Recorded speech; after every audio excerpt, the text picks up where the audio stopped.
dia umat Tuhan. Biar hati saudara bergembira karena Tuhan pagi ini.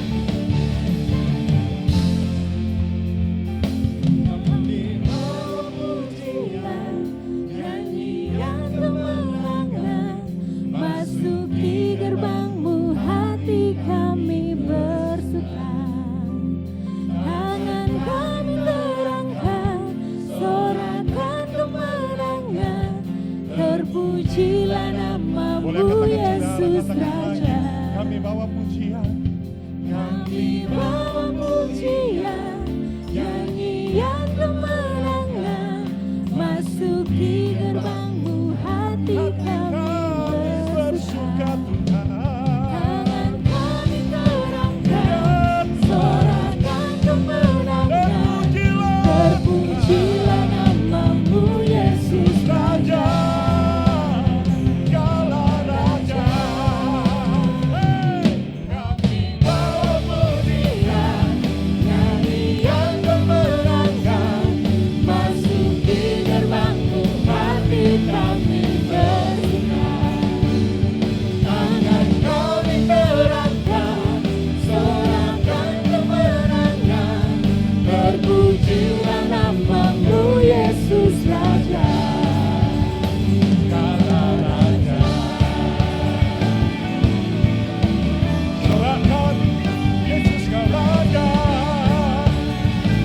Yesus Raja, Yesus Raja. Kami bersorak-sorai bagi Raja kami. Kami bersorak-sorai bagi Allah yang kami percayai. Engkau Allah yang kami andalkan Tuhan. Kami tahu Tuhan, kami hidup bukan karena kami melihat, tapi kami percaya akan janji-janji-Mu. Dan Engkau Tuhan Allah yang kami andalkan. Engkau Tuhan Allah yang kami percayai hari-hari. Terima kasih Tuhan. Terima kasih Tuhan. Ini pernyataan iman kami. Ini pernyataan iman kami. Satu-satunya yang kuandalkan, satu-satunya yang ku percaya, Engkau sumber kekuatan, sumber pengharapan, sumber kedamaian.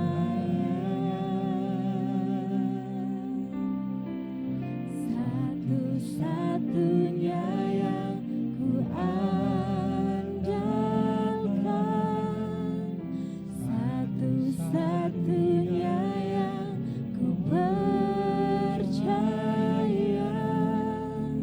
Engkau Tuhan memberkati, Tuhan penyembuhku, Tuhan pemulihku.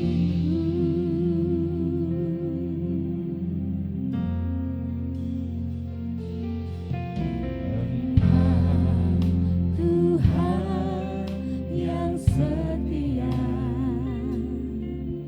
waktumu selalu yang terbaik. Engkau Tuhan sandaranku, dan ku hanya kan berharap padamu. Satu-satunya yang ku andalkan, satu-satunya yang ku percaya, Engkau sumber kekuatan, sumber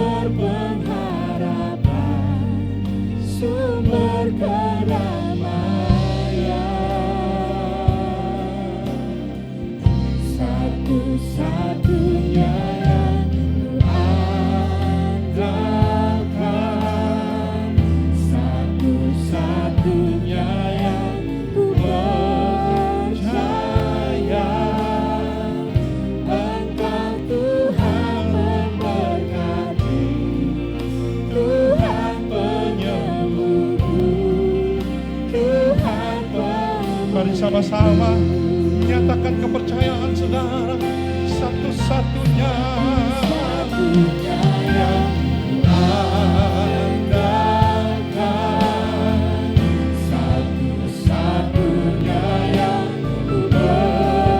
percaya, Engkau sumber kekuatan, sumber pengharapan, sumber kedatangan. Kalau saudara mempercayai Tuhan, mari angkat tangan saudara dan berkata, satu-satunya yang andalkan,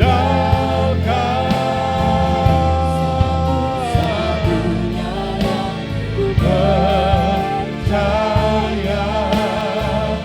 Engkau Tuhan memberkati, Tuhan penyembuhku, Tuhan pemulih. Engkau satu-satunya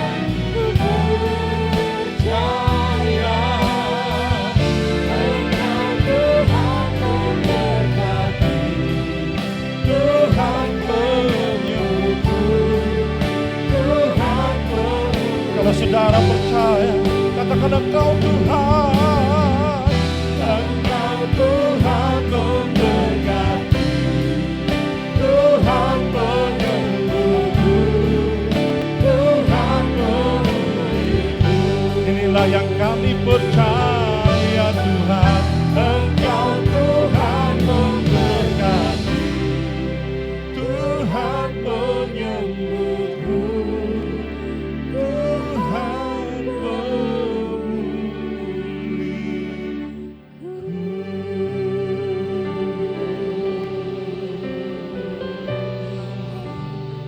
hati saudara mulai sembah dia Tuhan. Yang Tuhan andalkan, tiada yang lain yang kami percayai. Engkau Tuhan, Engkau Tuhan. Kepadamu hati kami percaya, Engkau Allah yang hidup, Engkau Allah yang berkuasa. Kau menepati janji-Mu dan berjalan bagi kami, berjalan di depan kami, berjalan menyertai kami. Engkau Allah Immanuel, Kau Tuhan, Kau Tuhan.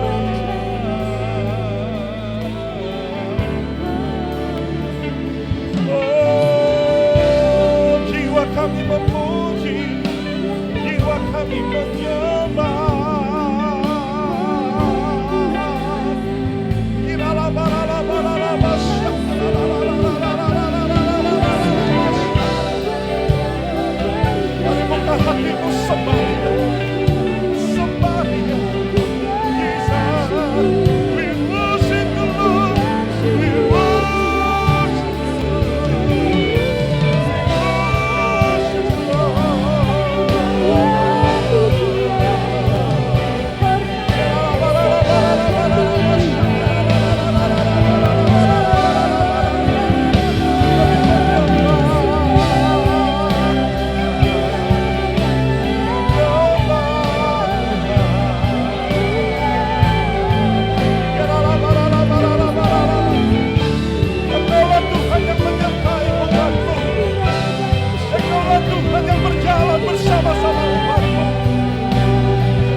di hadapan kami. Engkau yang menerobos setiap tembok-tembok persoalan kami. Engkau yang melepaskan setiap ikatan pagi ini. Engkau yang melepaskan setiap kekuatanmu.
Imanku takkan luruh, bahkan semakin teguh saat aku memuliakan nama-Mu.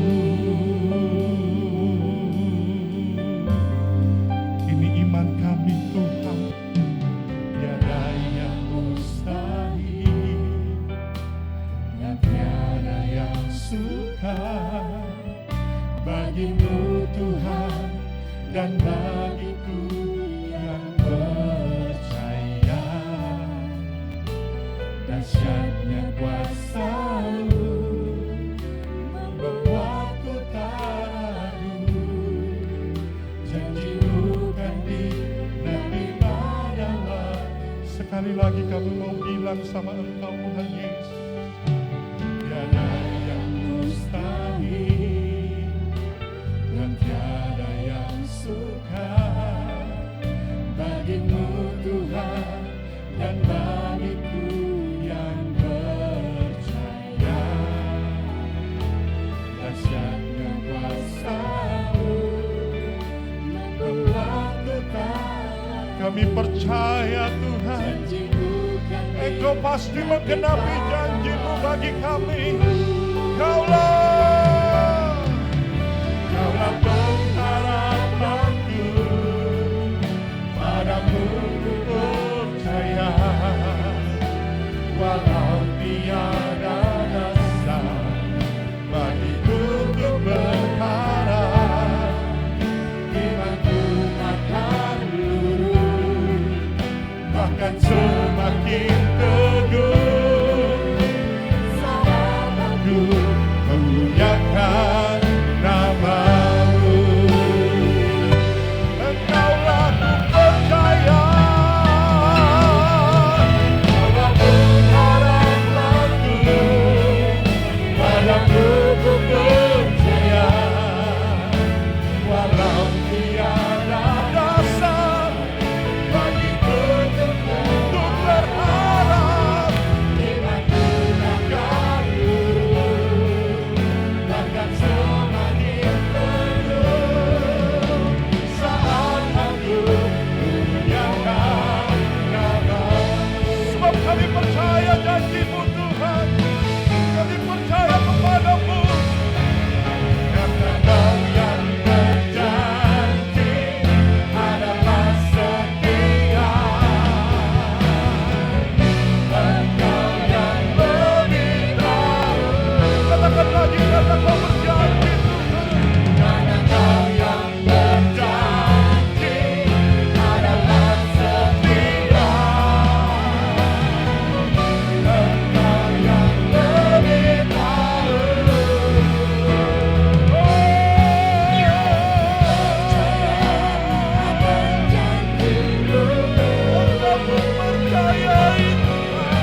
sorak yang meriah bagi Allah kita.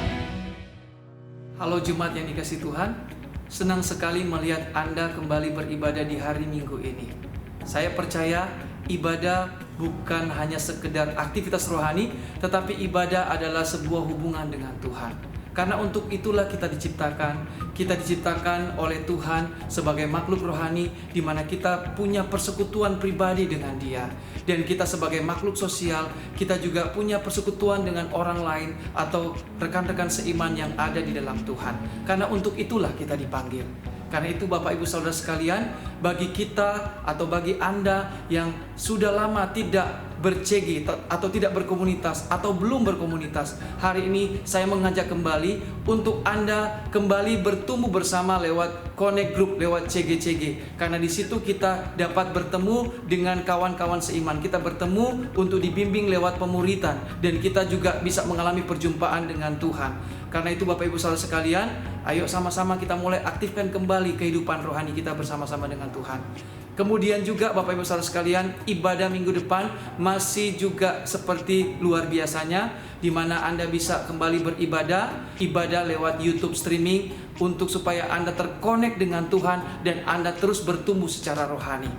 Saat ini Bapak Ibu Saudara sekalian, kita akan memberikan persembahan. Karena itu mari sama-sama kita mempersiapkan persembahan kita. Bagi Bapak Ibu yang akan memberikan persembahan lewat transfer, Anda bisa transfer di nomor rekening yang tertera di bawah ini sesuai dengan kota di mana Anda berdomisili atau GMS di mana Anda bertumbuh. Mari siapkan persembahan dan kita akan berdoa. Mari kita berdoa. Terima kasih Tuhan, kami bersyukur karena Engkau Allah yang baik, Engkau Allah yang memelihara hidup kami sampai saat ini kami masih bisa beribadah. Itu semuanya karena kasih karunia Tuhan. Saat ini Tuhan, kami akan memberikan persembahan. Biarlah Engkau memberkati persembahan kami Tuhan, yang kami berikan. Biarlah Engkau kuduskan dan biarlah ini dapat memberkati kerajaan-Mu Tuhan. Engkau juga akan memberkati setiap tangan-tangan yang memberikannya, memelihara mereka, memberikan kesehatan, kekuatan. Engkau akan memberkati keluarga mereka, memberkati pekerjaan, usaha, studi mereka Tuhan. Terima kasih Tuhan Yesus, kami bersyukur kami bisa beribadah kembali. Di dalam nama Tuhan Yesus Kristus kami berdoa dan kami membawa segenap hidup kami untuk memuliakan nama-Mu. Haleluya. Yang percaya sama-sama kita katakan amin.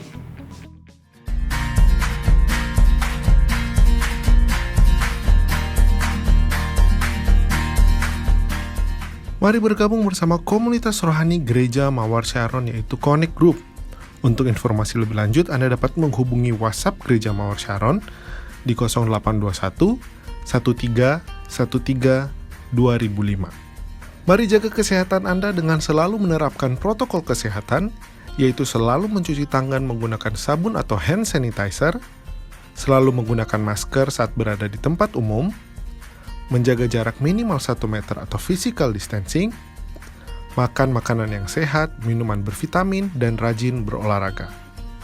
Mari follow akun sosial media Gereja Mawar Sharon Manado, yaitu youtube.com/gmsmanado dan Instagram di @gmsmanado, dan dapatkan update tentang kegiatan Gereja Mawar Sharon Regional Sulawesi, Maluku, dan Papua dengan follow Instagram dari masing-masing gereja lokal berikut ini. Jangan lupa juga follow akun sosial media dari Pastor Thomas Budianto seperti berikut ini. Jadwal ibadah raya via Zoom Gereja Mawar Sharon Sulam, Papua. Ibadah umum 1 jam 8 pagi, ibadah umum 2 jam 11 siang, ibadah Army of God Youth jam 2 siang, dan ibadah umum 3 jam 5 sore. Anda bisa bergabung bersama kami via Zoom dengan meeting ID 702 446 0188. Anda dapat memberikan persembahan atau perpuluhan Anda via transfer melalui nomor rekening Gereja Mawar Sharon Manado sebagai berikut: Bank BCA 088 22 777 11 atas nama Gereja Mawar Sharon. Anda juga dapat mentransfer melalui mobile banking BCA, OVO, Dana, GoPay, Sakuku, dan Link Aja dengan men-scan QR Code khusus Gereja Mawar Sharon Manado berikut ini. Dan berikut adalah daftar nomor rekening gereja lokal GMS Sulam, Papua.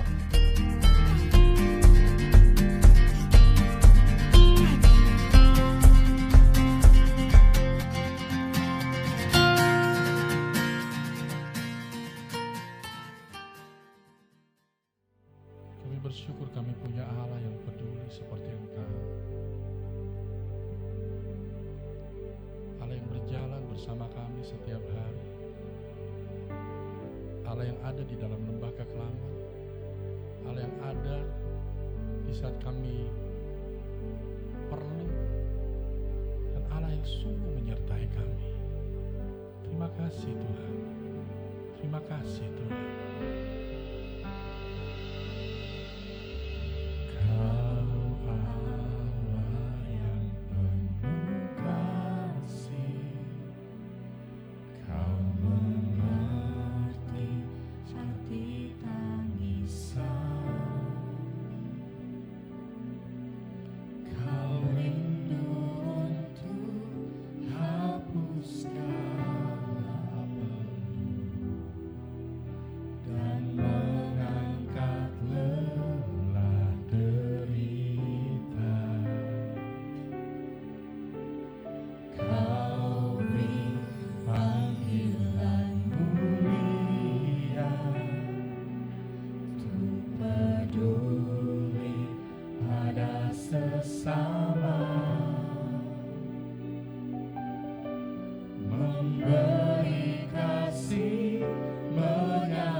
Berapa dari saudara yang mau dipakai Tuhan yang di rumah? Angkat tangan saudara, serukan. Seluruh hidupku ini milikku, semua dalam kendali-Mu. Aku tidak takut, sebab Engkaulah Allahku yang selalu menyertaiku. Air mata mari katakan dengan iman, Tuhan kan pulihkan semua luka. Aku berdiri melayani-Mu. Kau Allah yang Maha Penyayang. Lagi sama-sama serukan iman kepercayaan kita. Oh, oh, oh. Seluruh hidupku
Maha peduli.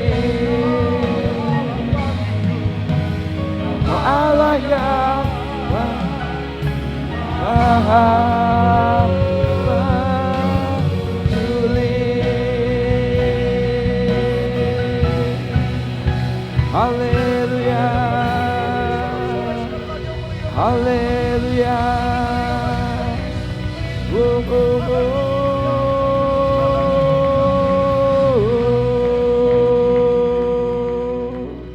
Haleluya Tuhan.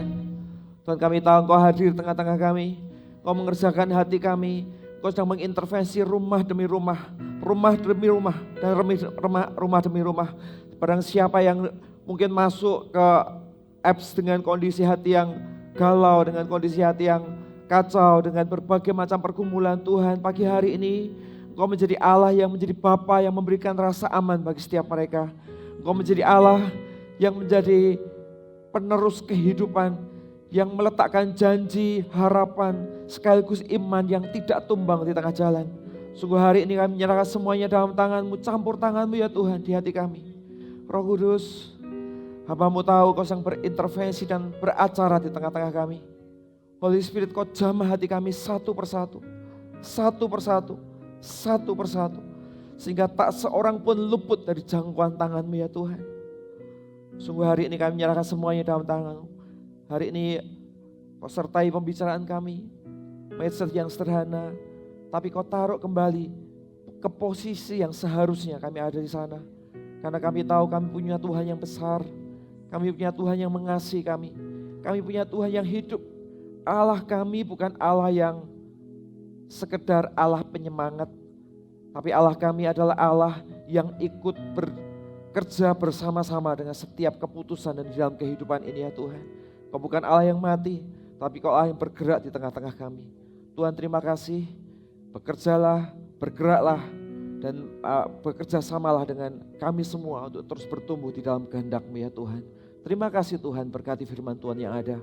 Di dalam nama Yesus sama-sama, di rumah-rumah juga yang ada offline, di gereja-gereja lokal semuanya, sama-sama katakan dengan keras yang offline gitu ya. Yang online lambaikan tangannya dengan bersemangat. 2, 3. Amin. Berikan kemuliaan untuk Tuhan kita yang luar biasa.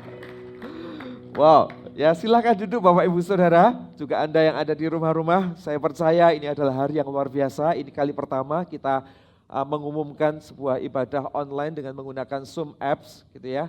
Dan kita juga sedang melakukan beberapa hal yang kita sedang kerjakan bersama-sama gitu ya. Terus untuk kita kembangkan supaya segala sesuatunya bisa menjadi lebih baik, tetapi juga komunitasnya tidak terputus gitu ya. Dan hari ini saya ingin menyapa banyak sekali yang bergabung bersama-sama dengan kita ya. Juga untuk PAW Kendari luar biasa, kasih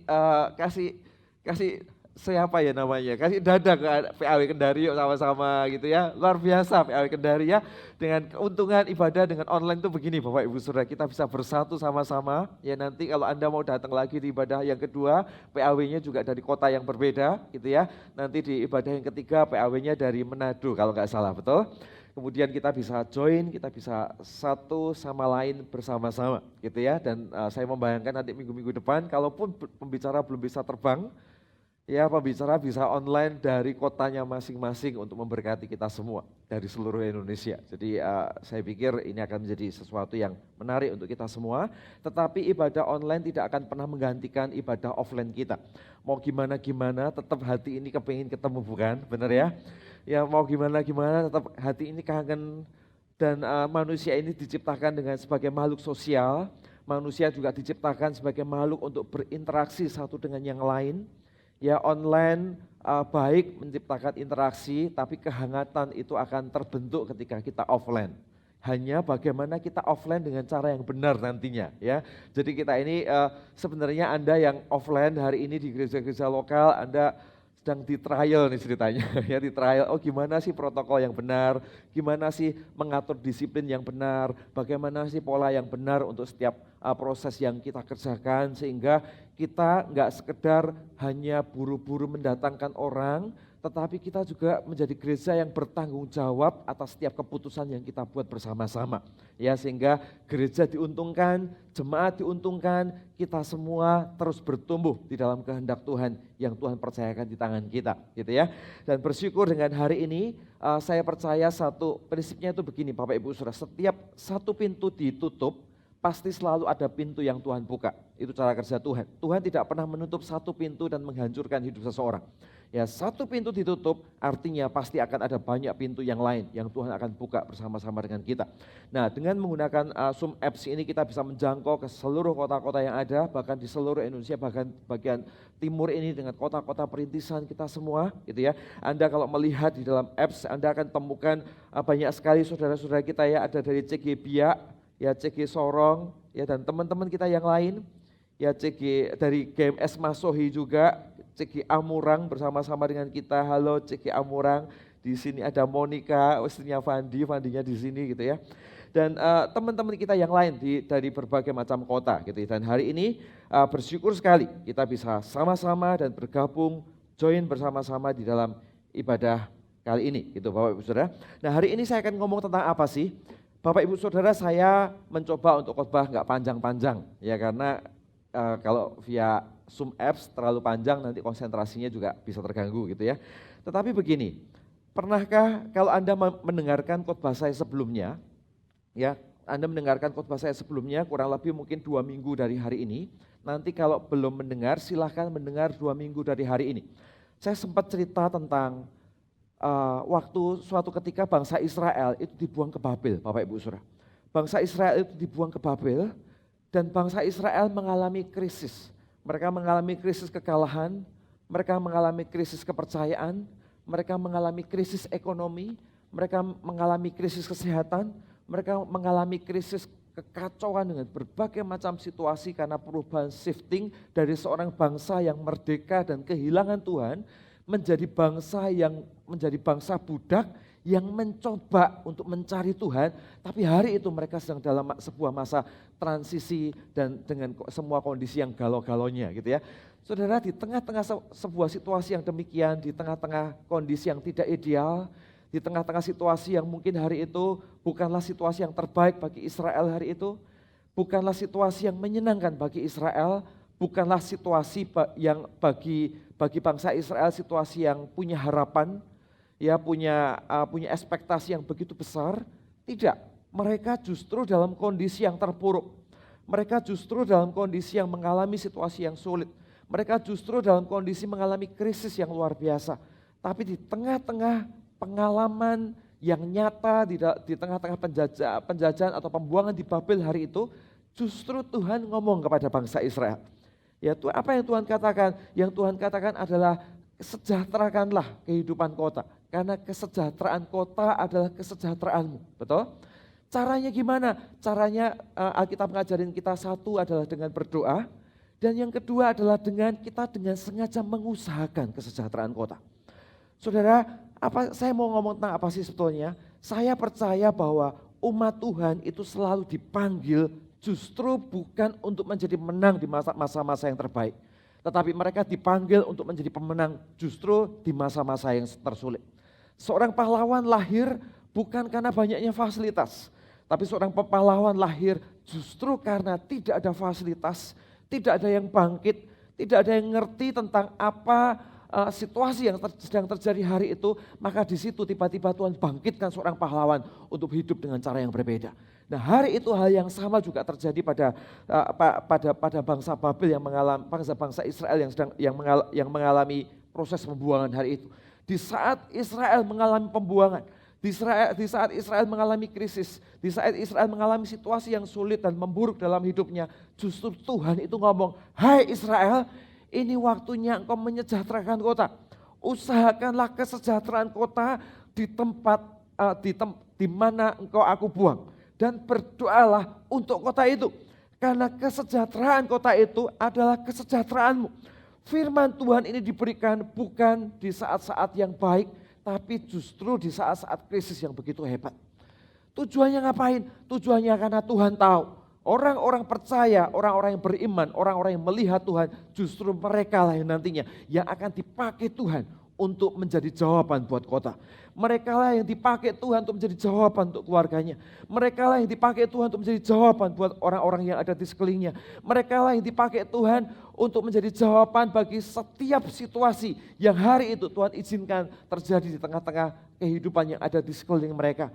Nah, sadarkah Anda, itulah posisi kita di hadapan Tuhan. Itulah keadaan kita yang sesungguhnya di hati Tuhan. Ya, sama seperti Anda punya jadi seorang papa, kemudian anak Anda 5, katakanlah 5 atau 11 kalau kesebelasan gitu ya. Dari kesebelasan ternyata usianya masih mulai dari 1 bulan, 1 tahun, 2 tahun, 3 tahun, 4 tahun, 5 tahun, sampai 11 tahun. Ya, jadi ini kesebelasan betul-betul tiap bulan punya anak 1 gitu ya, tiap tahun. Ya, sampai usianya yang paling 11 dia yang paling gede.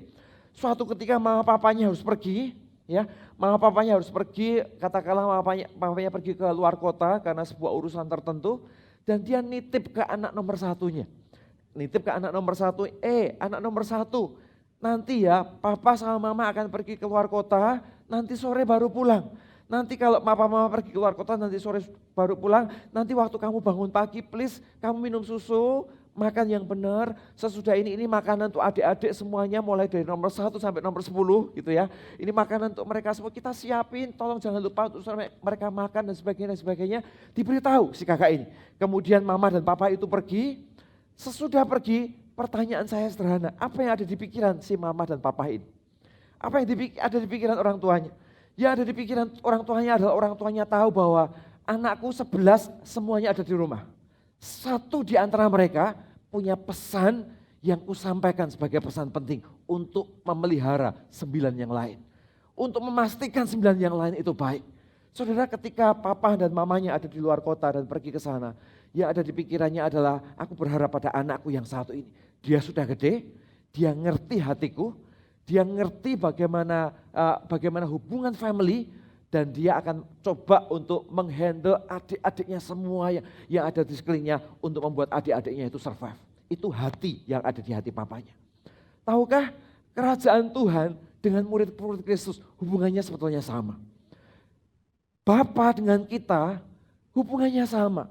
Hubungannya adalah dia menjadi Allah yang mengasihi, bukan hanya mengasihi tetapi dia datang untuk memulihkan dan memberikan setiap perlengkapan yang dibutuhkan untuk kita hidup dan mengalami kemenangan. Sesudah kita tumbuh, semakin kenal dia, semakin tumbuh dalam iman, semakin tumbuh di dalam kehendak-kehendak Tuhan berikutnya. Disitulah tiba-tiba muncul hati Kristus di dalam hidup kita. Kemudian muncul hati Tuhan di dalam hidup kita. Sampai suatu hari Tuhan berkata, hai sejahterakan kesejahteraan tempat di mana engkau aku buang. Karena kesejahteraan kota itu adalah kesejahteraanmu. Karena kesejahteraan keluargamu adalah juga kesejahteraanmu. Kesejahteraan saudara-saudaramu yang lain adalah kesejahteraan. Kemampuanmu untuk menghandle tenang dengan setiap situasi adalah menenangkan semua anggota keluargamu. Kemampuanmu untuk gak menyerah dengan fighting spirit yang terbaik di tengah-tengah situasi yang buruk, itu adalah kemampuan yang sama untuk mengamankan orang-orang yang ada di sekelilingmu. Saudara, itulah cara dan keinginan Tuhan bekerja di dalam kehidupan kita.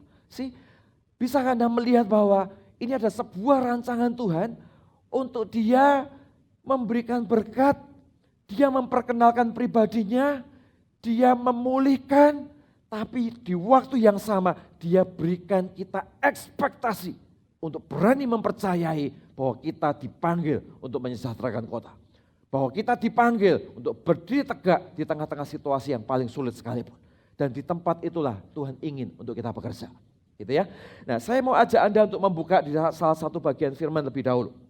Di dalam Yohanes 6 ayat 1 sampai 15, tapi kita baca melompat-lompat karena ini ayat yang saya pikir kita semua sudah tahu gitu ya. Ayat Yohanes 6 ayat 1 sampai 15. Ini adalah peristiwa ketika Yesus membuat mukjizat 5.000 orang dengan 5 roti dan 2 ikan. Gitu ya. Nah, saya akan bacakan mulai ayat yang pertama. Sesudah itu Yesus berangkat ke seberang danau Galilea, yaitu danau Tiberias.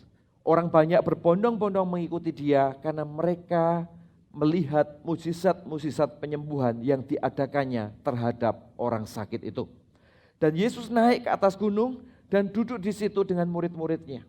Dan Paskah, hari raya orang Yahudi sudah dekat. Ayat yang kelima. ketika Yesus memandang sekelilingnya dan melihat bahwa orang banyak berbondong-bondong datang kepadanya. Perhatikan kalimat yang menarik Bapak Ibu Saudara. Berkatalah ia kepada siapa? Filipus. Katakan dari mulut kita, Filipus. Di manakah kita membeli roti supaya mereka ini dapat makan? Hal itu dikatakannya untuk mencobai dia. Sebab ia sendiri tahu apa yang hendak dilakukannya. Jawab Filipus kepadanya, roti seharga 200 dinar tidak akan cukup untuk mereka ini. Sekalipun masing-masing mendapat sepotong kecil saja, katanya. Saudara, saya kasih prolognya dulu. Jadi Yesus kemanapun dia pergi, dia bawa mujizat. Simpati orang datang kepadanya, di tengah-tengah perjalanan di mana orang punya ekspektasi tentang dia, di tengah-tengah perjalanan miracle demi miracle yang dia buat bersama dengan murid-muridnya, di tengah-tengah situasi yang seperti ini suatu hari dia kelelahan. Dia naik ke atas perahu, di tengah-tengah kondisi kelelahan dia ingin menyeberang, dia naik ke atas perahu. Tapi ternyata banyak orang ngikuti dia dari Kapernaum sampai ke Galilea. Bapak Ibu Saudara bisa membayangkan itu kalau nyebrang itu kurang lebih 6 km. Di Kapernaum di posisi ini, Galilea di posisi seberangnya. Dia kalau nyebrang kurang lebih 6 meter. Kalau jalan kaki kurang lebih 12 km. Itu jalannya. Sehingga Yesus melihat situasi itu hatinya tergerak oleh belas kasihan. Kalau Anda temukan di dalam kitab Injil yang lain. Hatinya tergerak oleh belas kasihan dan Yesus berkata, hei kita gak bisa begini. Lihat 5.000 orang mereka cari makan. 5.000 orang berbondong-bondong ngikutin kita untuk mendengarkan pengajaran. Mereka butuh makan. Apa yang harus kita lakukan? Dan Tuhan berkata kita harus memberikan mereka makan. Dan Yesus ngomongnya kepada Filipus. Pernahkah saudara berpikir kenapa kok ngomongnya kepada Filipus? Ya kenapa ngomongnya kok bukan kepada Yudas, bukan kepada Yudas bendaharanya. Kenapa ngomongnya kok kepada Filipus, bukan kepada Yohanes? Karena Yohanes, bukankah Alkitab berkata Yohanes adalah orang yang paling dekat dan merespon dengan cepat di dalam segala sesuatu. Tapi kenapa Yesus tanyanya kepada Filipus? Pernahkah saudara berpikir bahwa seharusnya mukjizat 5 roti dan 2 ikan itu dimulai bukan dari tangan seorang anak kecil. Tapi seharusnya mukjizat itu dimulai dari tangan seorang Filipus. Seharusnya Filipuslah dibalik semua cerita. Seandainya hari itu Filipus merespon dengan cara yang berbeda, mungkin kejadiannya bukan 5 roti 2 ikan. Tapi kejadiannya mungkin apa yang dia punya, yang dia keluarkan hari itu dengan iman yang begitu luar biasa. Maka itulah yang menjadi sisa 12 keranjangnya. Kenapa? Karena rancangan Tuhan yang pertama seharusnya diberikan kepada Filipus. Sudah tahu, karena Filipus adalah orang Betsaida. Filipus adalah orang di tempat di mana kejadian itu terjadi. Filipus adalah tuan rumah dari peristiwa 5.000 orang berkumpul di tempat itu. Pernahkah Anda berpikir?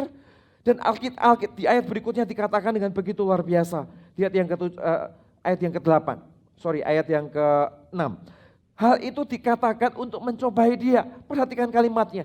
Sebab ia sendiri tahu apa yang hendak dilakukannya.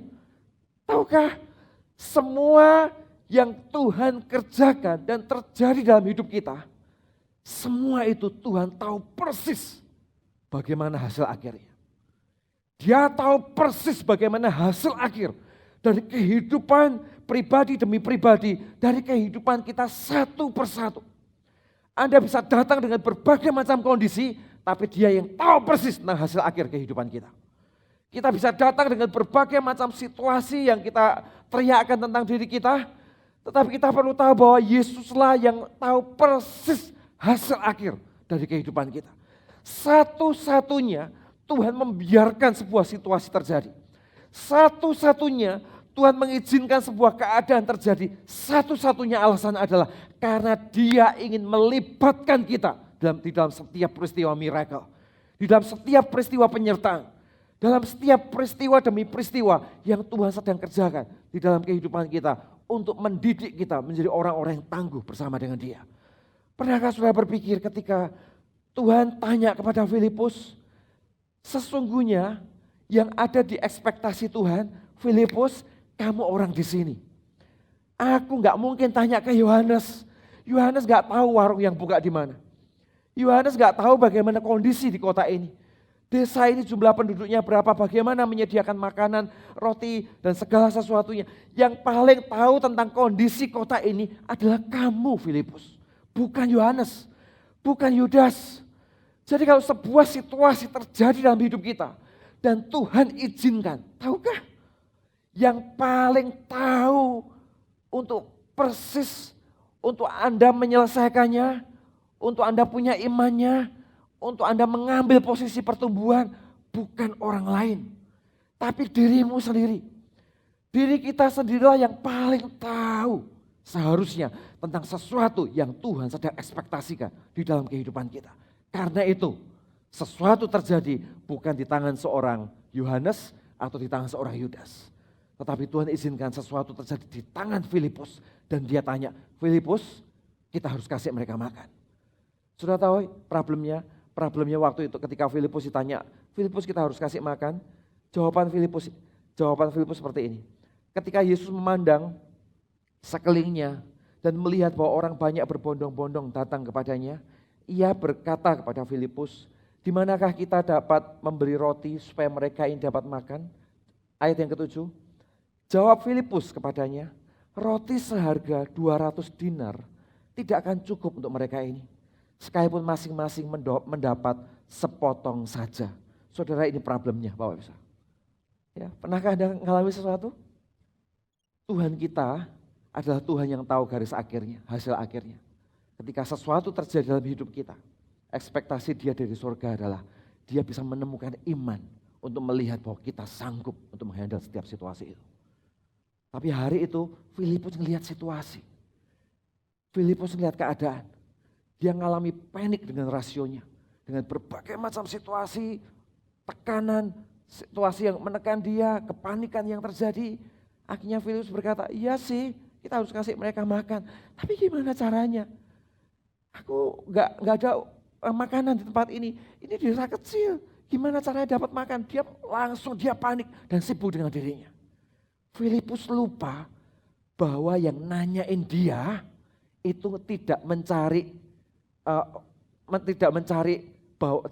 menuntut Filipus untuk menyelesaikan segala sesuatunya.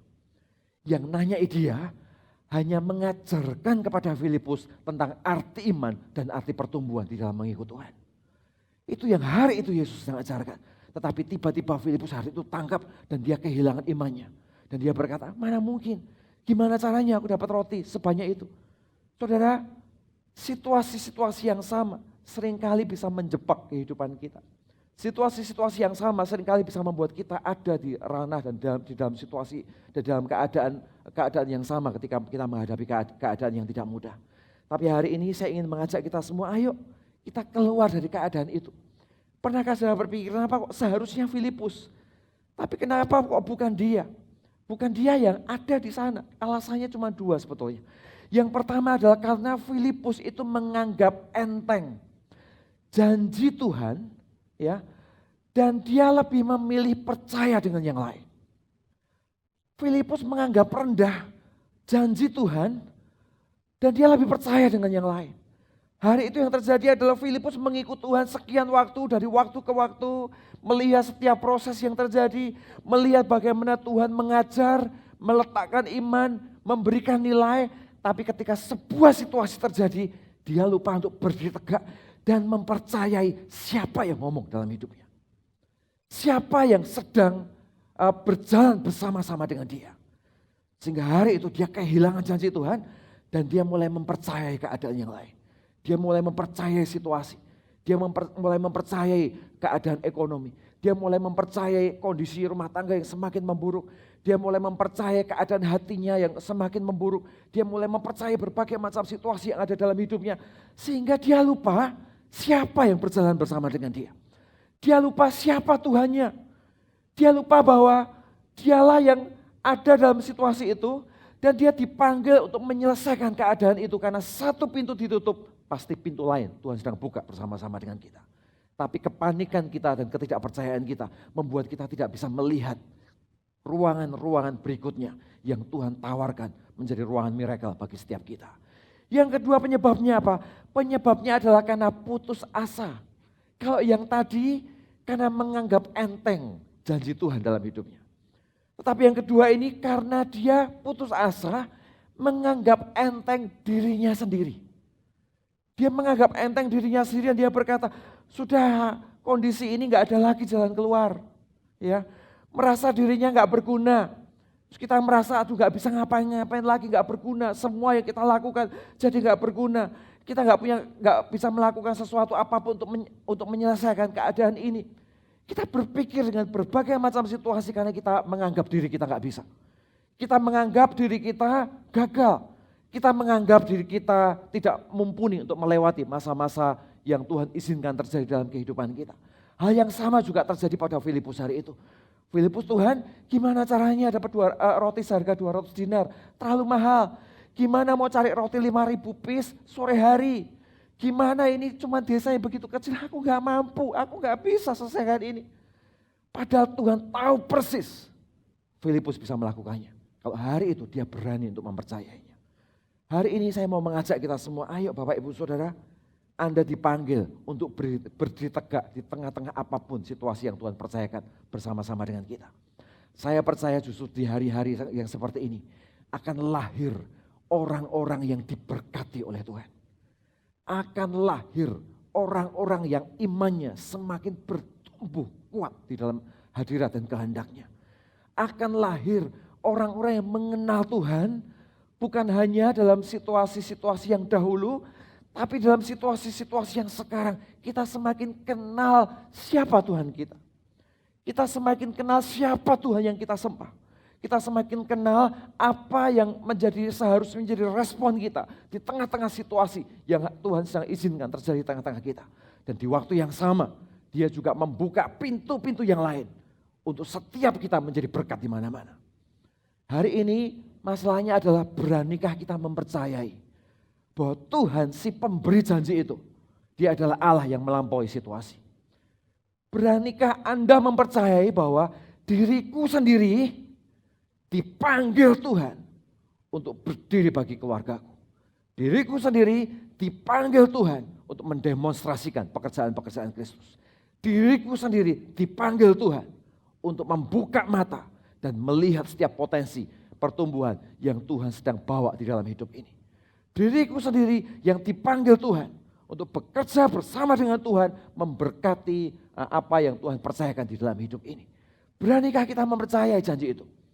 Dan beranikah kita mempercayai diri kita sendiri yang dipakai bekerja bersama dengan Tuhan. Saudara ingat suatu ketika di pinggir danau Genesaret juga.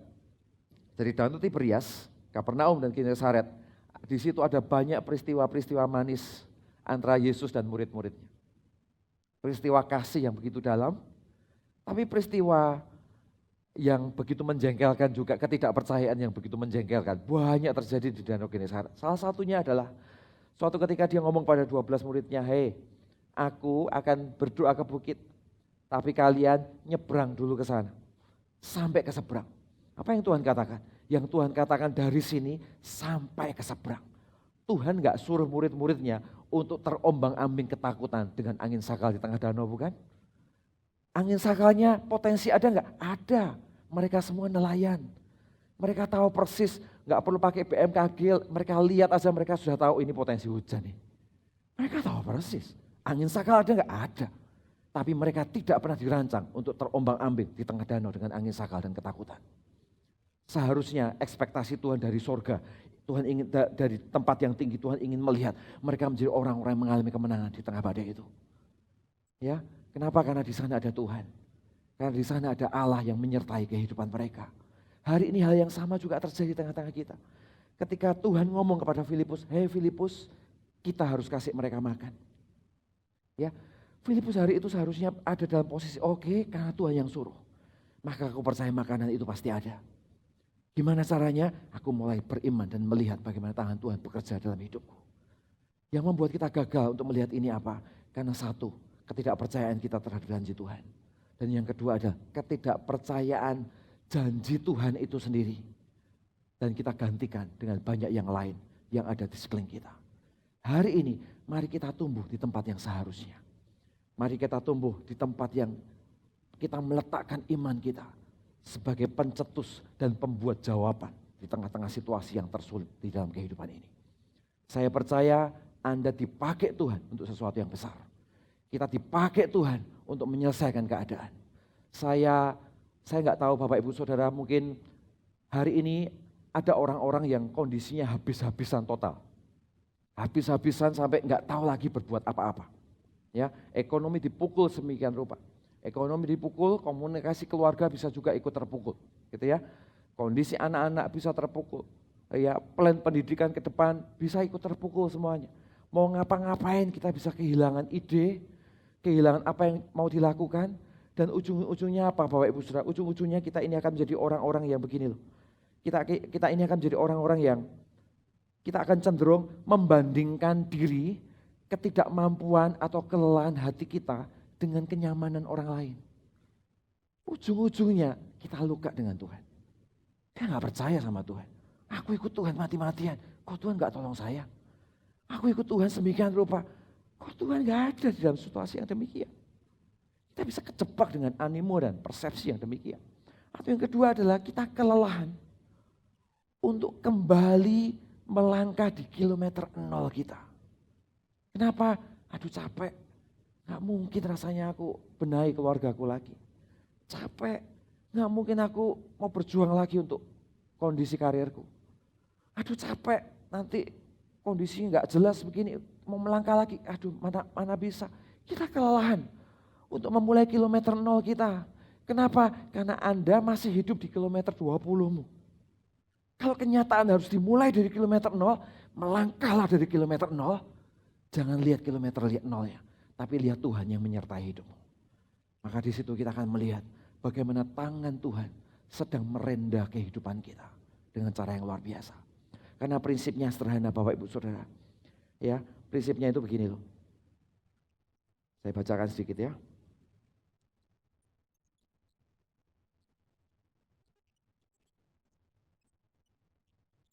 Satu Korintus 10 ayat 12 sampai 13. Sebab itu, siapa yang menyangka bahwa ia berdiri teguh, berhati-hatilah supaya ia jangan jatuh.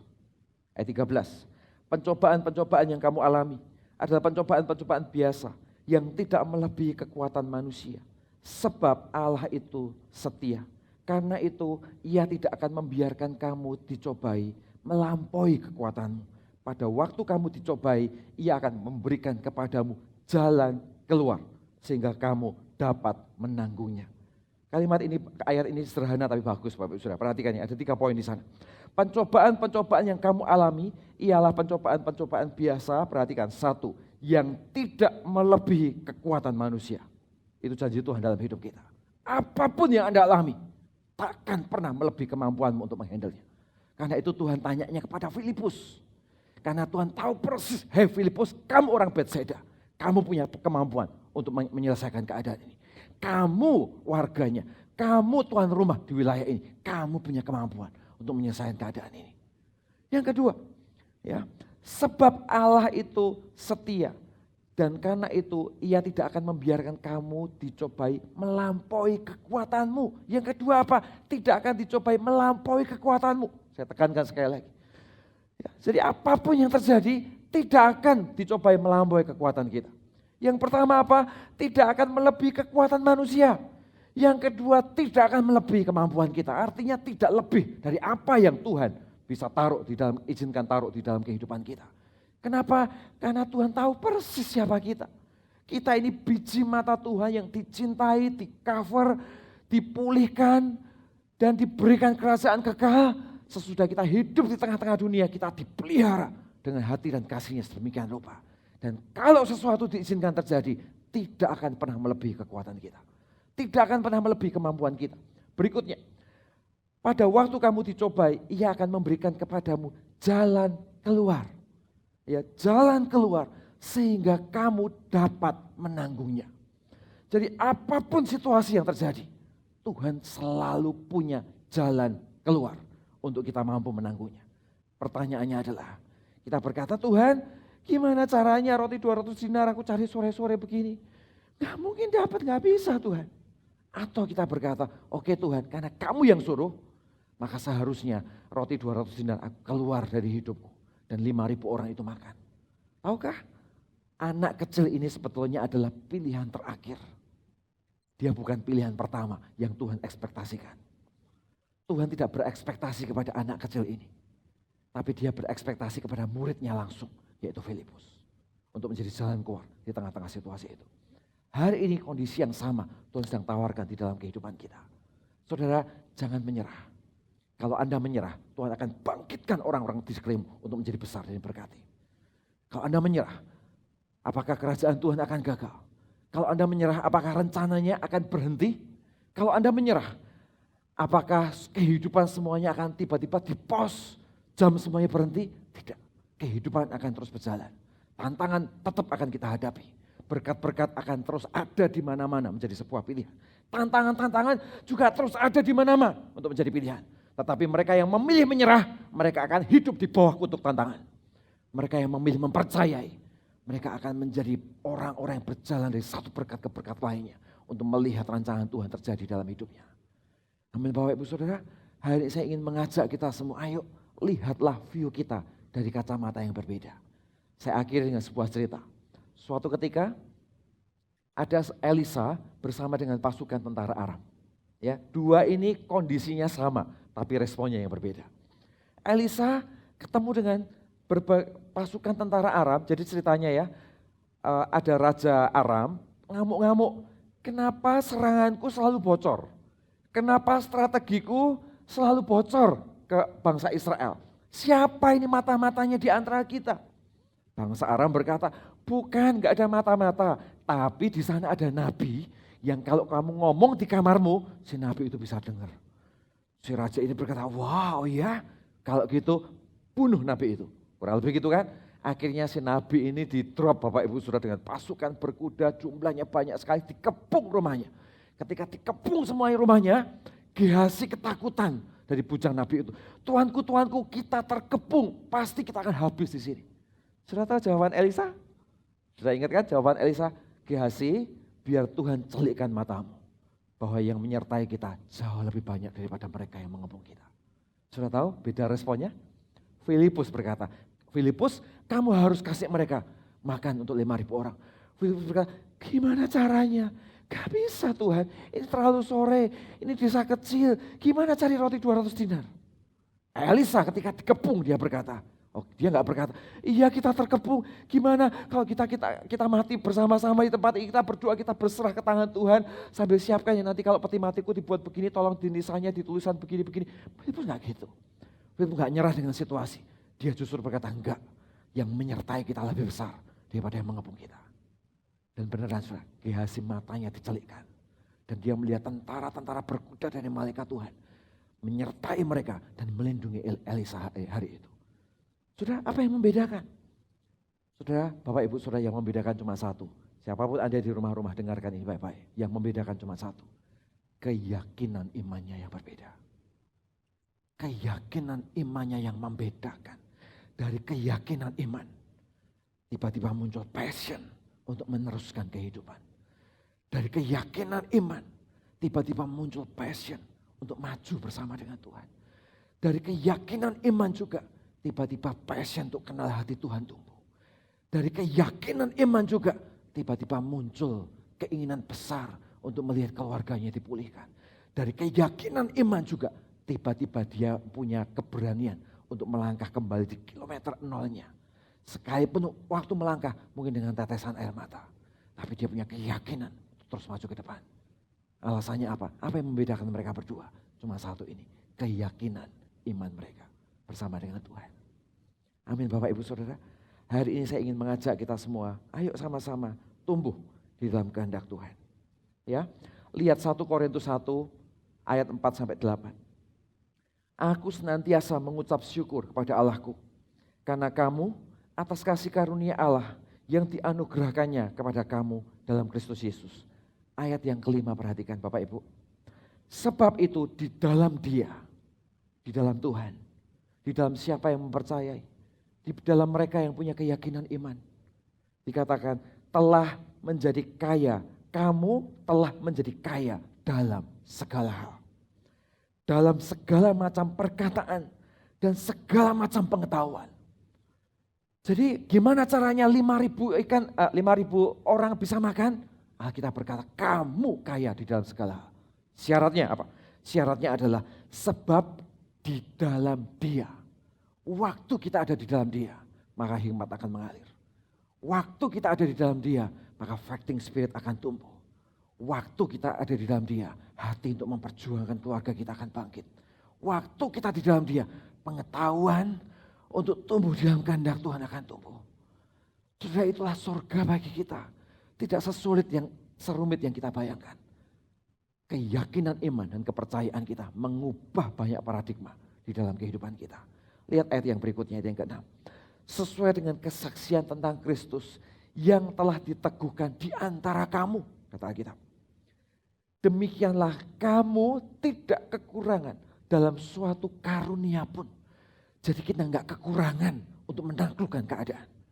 Kita enggak kekurangan ide untuk kau berdiri dengan situasimu. Kau enggak kekurangan ide untuk menyejahterakan kotamu. Engkau enggak akan kekurangan ide untuk melihat keluargamu dipulihkan. Engkau enggak akan kekurangan ide karena situasi yang menekan kehidupan kita. Sementara kamu menantikan pernyataan Tuhan kita Yesus Kristus. Saudara, di titik inilah keyakinan iman berbicara teguh di dalam hidup kita. Yang membedakan Filipus dan Elisa adalah keyakinan imannya. Hari ini di mana posisi imanmu di hadapan Tuhan? Taruh di tempat yang benar. Maka di situ tiba-tiba muncul daya juang kita.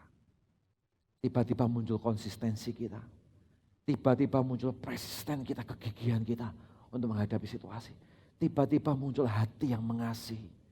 Tiba-tiba muncul prioritas kehendak Tuhan di dalam kehidupan kita. Taruh di tempat di dasar yang benar. Saya undang untuk kita bangkit berdiri dan kita nyanyikan satu lagu bersama-sama.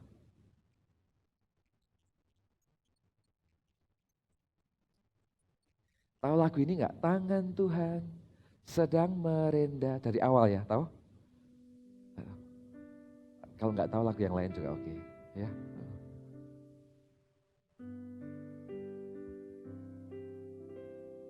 Ada satu lagu yang luar biasa sebetulnya. Tahukah di masa-masa yang seperti ini, tangan Tuhan sedang merendah untuk memberikan kita kemenangan yang luar biasa dalam hidup ini. Hari ini saya enggak tahu bagaimana situasi Anda di rumah, pribadi lepas pribadi. Tapi saya percaya ini waktunya bukan untuk menjadi orang yang menyerah dan kalah dengan situasi. Anda ingin diberkati, Anda ingin keluar dari situasi yang sulit. Anda ingin menang dengan hatimu. Anda ingin menang bersama dengan keluarga. Mulainya bukan dengan berbagai macam bentuk aktivitas dulu. Tapi mulainya kita harus menang dulu dengan keyakinan tentang siapa Tuhan kita. Ketika keyakinan tentang siapa Tuhan kita menang, maka apapun yang menjadi langkah pertamamu, kau akan berjuang menyelesaikannya sampai berbuah-buah lebat di tangan Tuhan. Tuhan, kau kerjakan hati kami. Kau tebar iman, kau bangkitkan hati yang terus mengalami kemenangan dari waktu ke waktu. Dan ujungnya kami dipanggil untuk menjadi berkat. Dan di ujungnya kami dipanggil untuk menjadi orang-orang yang menang dengan cara-Mu ya Tuhan.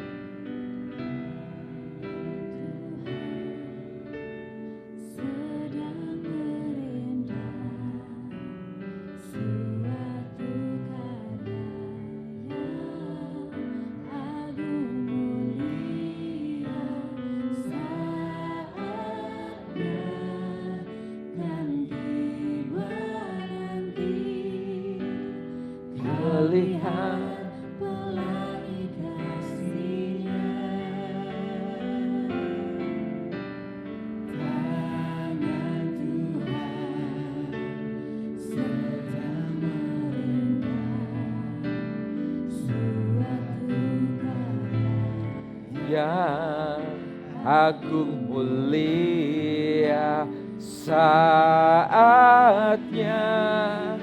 kan tiba nanti Kau lihat pelangi kasih-Nya.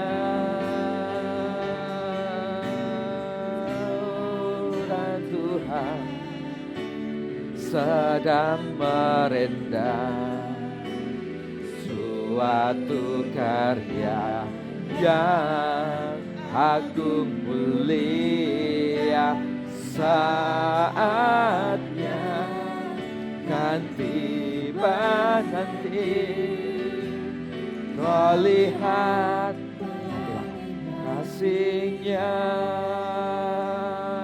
Bapak Ibu Saudara dimanapun Anda berada, saya nggak tahu bagaimana situasi Anda pribadi lepas pribadi, tapi hari ini saya berdoa tak ada satu orang pun jemaat Gereja Mawar Sharon yang imannya gugur di tengah jalan. Atau bagi Anda yang baru pertama kali mengikuti Zoom Apps ini, Bapak Ibu Saudara, Anda diundang, Anda dikasih, Anda dicintai dalam komunitas ini. Tak ada satu orang pun di antaramu yang kau memutuskan imanmu lemah dengan semua situasi. Situasi bisa menekan kita menjadi lemah. Ketika kita selesai ibadah, kita keluar dari pintu, kita akan ketemu dengan banyak hal yang harus kita selesaikan dan itu melemahkan iman kita. Tapi buatlah keputusan untuk melihat Tuhan. Buatlah keputusan untuk mempercayainya. Buatlah keputusan bahwa kau punya Tuhan yang jauh lebih besar daripada dirimu. Dan satu-satunya alasan Tuhan mengizinkan semuanya yang terjadi adalah melatih anak-anaknya untuk menjadi kuat di tangannya. Karena pada dasarnya Dia adalah Allah yang ingin memberkati kita. Pada dasarnya Dia bukan Allah yang ingin mempersulit hidupmu. Dia bukan Allah yang membuat hidupmu semakin kacau dengan berbagai macam situasi. Bukan itu keinginan hatinya. Tapi kalau hal itu diizinkan terjadi, satu-satunya alasan Dia ingin bangkitkan sebuah generasi yang takut akan Tuhan, yang strong, yang militan, yang mengasihi Tuhan, yang ujungnya bukan hidup untuk dirinya sendiri, tapi dia hidup bersama dengan Tuhan yang besar. Dengan caramu ya Tuhan. Sungguh hari ini, kalau ada orang-orang yang mengalami kelemahan, Anda lemah dengan hatimu, Anda lemah dengan komitmenmu, punya problem-problem struggle pribadi yang sedang Anda alami dalam hidup Anda. Dan hari ini Anda butuh seseorang untuk mendoakan Anda. Bapak Ibu Saudara, Anda bisa klik chat di dalam Zoom Apps Anda. Di sana Anda bisa tuliskan nama dan nomor telepon Anda. Setelah ini kami akan langsung menghubungi dan mendoakan Anda kurang dari 10 menit. Kami akan langsung hubungi dan doakan Anda. Please siapkan hati, biarkan impartasi diturunkan. Bukan menjadi saudara seiman yang bertumbuh bersama-sama, yang saling menopang bersama-sama. Dan setiap kita tak ada satu orang pun yang lemah.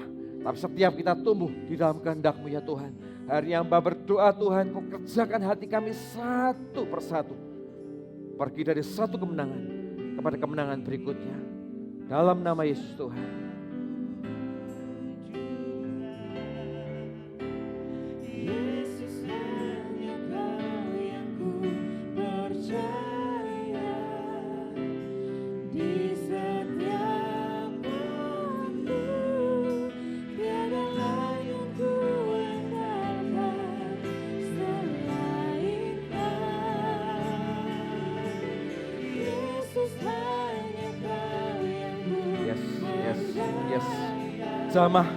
Jamah setiap orang-orang yang hadir di rumah-rumah ya Tuhan. Orang-orang yang hadir di rumah-rumah. Jamah satu persatu. Kerjakan hati mereka satu persatu. Menangkan hati mereka satu persatu ya Tuhan.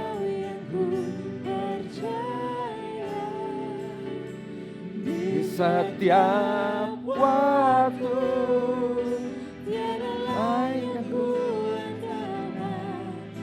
selain Kau, Yesus hanya Yes Tuhan. Diperatakan darah lasya darah lama naira lama. Di mana era lama naira lasya takkan darah lama takun darah lasya. Haleluya Tuhan. Gimana era lasya takkan darah lama naira lasuk untuk kodoro lama. Haleluya Tuhan. Haleluya. Haleluya Tuhan. Waktu andalkan selain Kau, Yesus hanya Kau yang ku percaya, melebihi apapun juga, Yesus hanya Kau yang ku andalkan di setiap waktu. Tiada lain yang ku andalkan selain Kau, Tuhan. Haleluya Tuhan. Tuhan terima kasih untuk hari ini. Kau jamah hati kami, Kau jamah hati kami, Kau jamah hati kami, Kau jamah hati kami.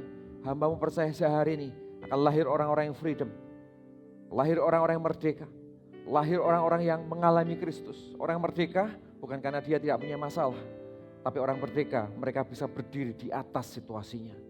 Temukan hati ini ya Tuhan, sehingga kami mengalami kemenangan bersama dengan yang ada di rumah-rumah. Angkat kedua tanganmu di hadapan Tuhan. Tuhan terima kasih untuk hari ini. Thank you kami menikmati hadirat-Mu. Terima kasih untuk kasih setia. Terima kasih untuk Allah yang luar biasa. Terima kasih untuk Tuhan yang hidup, yang menyertai kami. Kami percaya Allah kami hidup, Allah kami luar biasa. Tuhan, Kau melihat tangan-tangan yang terangkat ini Tuhan. Biarkan tangan-tangan terangkat ini adalah tangan-tangan yang berkata, Tuhan kami gak menyerah. Kami berserah tapi hati kami tak menyerah. Kami hidup dengan iman, kami hidup dengan keyakinan iman. Dan kami tahu di dalam keyakinan iman Tuhan membuka banyak terobosan. Di dalam keyakinan iman Kau menyingkirkan rasa malas. Di dalam keyakinan iman Kau menyingkirkan kenyamanan. Di dalam keyakinan iman Kau menciptakan passion yang luar biasa. Di dalam keyakinan iman Kau memberikan ide, hikmat yang Tuhan buka di dalam pikiran kami. Tuhan menangkan hati kami. Dan hari ini menyerahkan semua dalam tangan-Mu. Tangan-tangan yang terangkat ini Kau berkati hidup mereka satu demi satu, rumah demi rumah. Kau cover rumah-rumah mereka, Kau cover hidup-hidup mereka, mengalami kemenangan dan covering Tuhan yang luar biasa. Sepanjang minggu ini hidup dalam penyertaan Tuhan. Apapun yang kami lakukan ya Tuhan, Engkau Allah berdiri di depan kami, membawa kemenangan demi kemenangan yang terus berjalan bersama-sama dengan kami. Di dalam nama Yesus yang diberkati, yang antusias, sama-sama katakan amin.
Maha